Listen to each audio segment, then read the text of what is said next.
9वीची विद्यार्थी मी जिजाऊ बोलते। ना वाकणार ना झुकणार, अन्यायाविरुद्ध पलटून वार करणार।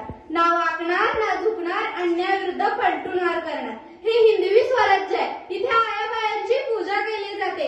जाऊन सांग तुझ्या बादशाला की पुण्याची जागीर येता महाराज साहेबांची अर्धांगिनी चालवते। मी महाराणी पुतळाबाई, मी छत्रपती शिवाजी महाराजांची तिसरी पत्नी आहे।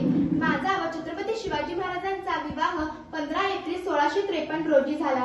मी तानाजी मालुसरेंची पुतणी आहे। आई साहेबांबरोबर जी विदर्भातून घराणी आली होती त्यातील मी मालुसरेंची कन्या आहे।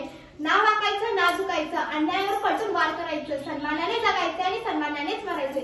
इयत्ता 9वीची विद्यार्थिनी मी जिजाऊ बोलते। माझ्या मातीतील माणसांच्या मनात गुलामीची झालर पसरली होती, रयत निश्चिंत पडली होती। नव्हती गुलामीची जार की अन्याय करत राजवटी विरुद्ध आवाज उठवण्याची हिंमत। अशा परिस्थितीत स्वराज्य संकल्पक शहाजी राजांच्या मार्गदर्शनाने मी बाळ शिवबांना वयाच्या 12व्या वर्षी घेऊन पुण्यात आले।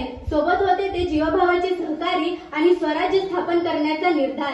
या वर्गात शिकत आहे। नमस्कार, मी महाराणी गुणवंतबाई भोसले, छत्रपती शिवाजी महाराजांची 7वी पत्नी असून मी इंगळे देशमुख घराण्यातील आहे।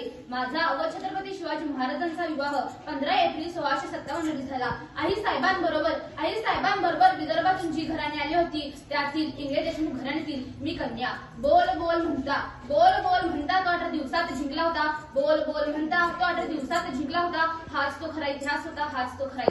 धन्यवाद।